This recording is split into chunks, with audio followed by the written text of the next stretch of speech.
नमस्कार दोस्तों, बागेश्वर धाम के इस सरकार से अब आप सतर्क हो जाओ।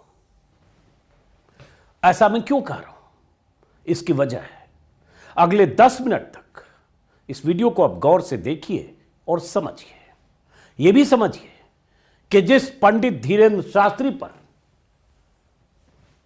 मैंने वीडियो नहीं बनाने का फैसला किया था, उस पंडित धीरेंद्र शास्त्री पर अभी मैं ये वीडियो बना क्यों रहा हूं।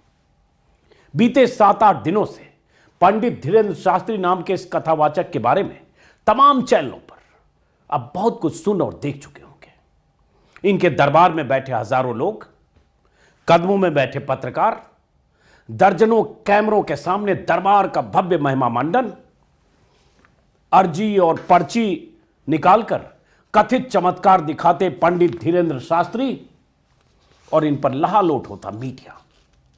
दर्जनों चैनलों पर इनसे लाइव सवाल जवाब और इनके सिद्ध और चमत्कारी होने के तमाम दावे, ये सब आप लगातार देख रहे होंगे। मैं भी देख रहा था, फिर भी मैंने सोचा था इन पर वीडियो नहीं बनाऊंगा, लेकिन आज क्यों बना रहा हूं। सैकड़ों घंटे के कवरेज में पंडित धीरेंद्र शास्त्री के अतीत के किस्से, इनके वर्तमान का भौकाल, सब कुछ आप देख चुके होंगे। मैंने तब भी इन पर वीडियो बनाना जरूरी नहीं समझा, लेकिन आज क्यों बना रहा हूं, इसकी वजह है, सुनते जाइए। बीते 5-7 दिनों में यह भी हुआ कि इन्हें सनातन धर्म का प्रहरी घोषित करते हुए सैकड़ों पत्रकार खुद मैदान में उतर आए। धीरेंद्र शास्त्री के हाव भाव, तौर तरीकों और अभद्र सलूक को नजरअंदाज कर भक्ति भाव में ऐसे डूबे कि उनके पत्रकार होने पर भी संदेह पैदा होने लगा। धीरेंद्र शास्त्री भी सनातनी, हम भी सनातनी, इस तर्ज पर ट्विटर पर पत्रकारों ने लिख लिख कर रंग दिया। हजारों ट्वीट किए गए। न्यूज चैनलों और अखबारों में काम करने वाले पत्रकार अपने पत्रकारीय धर्म को तिलांजलि देकर धीरेंद्र शास्त्री के कवच बनकर सनातनी बन गए, खुद को धर्म ध्वजाधारी घोषित कर दिया। ऐसा मैंने पहले कभी नहीं देखा था, 30 साल की पत्रकारिता में नहीं देखा था, लेकिन यह सब हुआ। पंडित धीरेंद्र शास्त्री के बचाव में दूसरे धर्मों में फैले अंधविश्वास के वीडियो निकालकर उन तमाम लोगों की घेराबंदी की गई जो पंडित धीरेंद्र शास्त्री पर सवाल उठा रहे थे, इनके तौर तरीकों पर सवाल उठा रहे थे, इनके चमत्कारी होने पर सवाल उठा रहे थे। कोई किसी ईसाई धर्म गुरु का वीडियो दिखाने लगा, कोई किसी मौलवी के पाखंड का वीडियो वायरल करने लगा। बीजेपी के दर्जनों नेता मंत्री धीरेंद्र शास्त्री के बचाव में कमर कसकर उतर आए। पत्रकार तो पहले से ही थे। यह सब माहौल इसलिए बना ताकि यह बताया जाए कि हमला सनातन धर्म पर हो रहा है, जबकि बात ऐसी न थी न है। इसके बाद भी मैंने तय किया था कि मैं इस पर वीडियो नहीं बनाऊंगा। पंडित धीरेंद्र शास्त्री को चमत्कारी और दिव्य शक्तियों वाला बाबा साबित करने के लिए गढ़े जा रहे नैरेटिव को देखकर भी मैंने नजरअंदाज किया, लेकिन आज इनके एक दावे पर जब नजर पड़ी तो मुझसे रहा नहीं गया। नेताजी सुभाष चंद्र बोस की जयंती के मौके पर उनके नारे को याद करते हुए पंडित धीरेंद्र शास्त्री ने भी एक नारा दे दिया, और उसी नारे को सुनकर मुझे लगा कि अब तो बात की जानी चाहिए। यही नारा है, वीडियो की शक्ल में भी है और उनके सोशल मीडिया पर भी है। आप हमारा साथ दो, हम आपको हिंदू राष्ट्र देंगे, पूज्य बागेश्वर धाम सरकार। यह नारा उसी पंडित धीरेंद्र शास्त्री ने बुलंद किया जिस पंडित धीरेंद्र शास्त्री को लेकर कई सवाल बीते 5-7 दिनों से उठ रहे थे। इसी से समझिए खेल को, कहां से शुरू हुआ और कहां आ गया। अब यह कथावाचक पंडित धीरेंद्र शास्त्री संविधान से चलने वाले इस देश को हिंदू राष्ट्र बनाने का ऐलान कर रहा है। 1947 में आजाद हुआ यह देश 1950 में लागू बाबा साहब अंबेडकर के उस संविधान की बुनियाद पर खड़ा है, जो संविधान जाति, धर्म, लिंग, जन्म या रंग के आधार पर भेदभाव करने की अनुमति नहीं देता है। जो देश के नागरिक हैं उन्हें समानता का अधिकार देता है, सबको अपने धर्म को मानने और प्रचार करने का भी अधिकार देता है। लेकिन यह सब कुछ संविधान के दायरे में, कायदे कानून के दायरे में।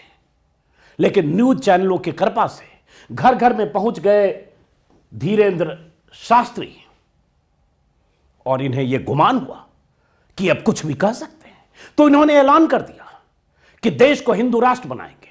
इसी से खेल समझिए। मीडिया और पंडित धीरेन्द्र शास्त्री एक ही नैरेटिव के हिस्से हैं।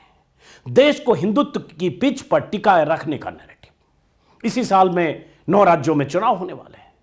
उस एमपी में भी चुनाव होना है जहां पंडित धीरेन्द्र शास्त्री का ठिकाना है। छत्तीसगढ़ में भी चुनाव होना है जहां से अभी ये चैनलों पर प्रवचन दे रहे थे। मीडिया तो ऐसे भी 12 महीने हिंदू मुस्लिम हिंदू हिंदू करने में जुटा ही रहता है। अब पंडित धीरेन्द्र शास्त्री एक नया नारा लेकर, एक नया शगुफा लेकर आ गए हैं। देश को हिंदू राष्ट्र बनाने का शगुफा। देश में फिर से कट्टर हिंदुत्व के चूल्हे में तेल, घी और पेट्रोल डालकर आंच तेज करने की मुहिम चलने वाली है। कई तरह के नैरेटिव गढ़े जाएंगे। मंदिर मस्जिद तो दिन रात होगा ही, हो भी रहा है, लेकिन ऐसे बाबाओं और पंडितों का भी एक असाइनमेंट होगा। बीजेपी के लिए हिंदुत्व की जमीन पर फावड़े चलाकर वोटों की फसल उगाना। तभी तो पंडित धीरेन्द्र शास्त्री के दरबार में बीजेपी के दर्जनों नेता जा रहे हैं, पादुका पूजन कर रहे हैं। हाल के दिनों में महाराष्ट्र के डिप्टी सीएम देवेंद्र फडणवीस से लेकर केंद्रीय मंत्री नितिन गडकरी तक देखे गए। एमपी के गृह मंत्री नरोत्तम मिश्रा तो खास दरबारी इनके हैं। बीजेपी के राष्ट्रीय महासचिव कैलाश विजयवर्गीय, बहुचर्चित बागेश्वर धाम के पीठाधीश बाबा धीरेन्द्र कृष्ण शास्त्री के समर्थन में कई तरह के बयान दे रहे हैं।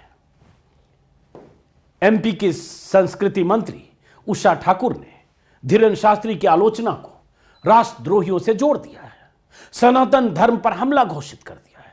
हमेशा आग लगाओ बयान देने वाले केंद्रीय मंत्री गिरिराज सिंह ने भी धीरेन्द्र शास्त्री की वकालत में सनातन धर्म का हवाला दे दिया है। समझिए क्या नैरेटिव और क्या पिच तैयार हो रहा है। और पत्रकार, मीडिया सब शामिल है। एमपी के एक विधायक नारायण त्रिपाठी ने धीरेन्द्र शास्त्री के समर्थन में महासभा का आयोजन कर दिया था। ट्विटर पर सैकड़ों छोटे बड़े नेताओं और प्रवक्ताओं ने तो धीरेन्द्र शास्त्री के समर्थन में मोर्चा खोल दिया है। और यह सब अचानक क्यों होने लगा? वो भी तब जब कई धर्माचार्यों ने पंडित धीरेन्द्र शास्त्री के कथित चमत्कार का माखौल उड़ाया है। सवाल यहां किसी की आस्था का है ही नहीं, न किसी की आस्था पर चोट करने का है। जिसको किसी भी मठ, महंत या पीठ से आस्था रखनी हो रखे, ये उसका अधिकार है। संविधान भी इसकी अनुमति देता है, यह अधिकार देता है।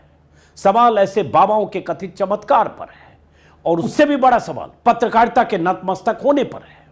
और इन सब के बाद सवाल इस पर कि पंडित धीरेन्द्र शास्त्री की तरफ से देश को हिंदू राष्ट्र बनाने का ऐलान कैसे हुआ। बीजेपी के किसी नेता ने अब तक यह नहीं कहा है कि धीरेन्द्र शास्त्री ने हिंदू राष्ट्र की जो बात कही है उससे हम सहमत नहीं हैं। वैसे भी बीजेपी नेता तो धीरेन्द्र शास्त्री के बयान की मुखालफत नहीं करेंगे, क्योंकि सबकी आपस में मिली भगत है और यह खेल इसीलिए हो भी रहा है। लेकिन पत्रकार, इनकी महिमा बखान करने वाले किसी पत्रकार ने नहीं कहा कि इन्होंने देश को हिंदू राष्ट्र बनाने का नारा देकर संविधान की आत्मा से खिलवाड़ किया है।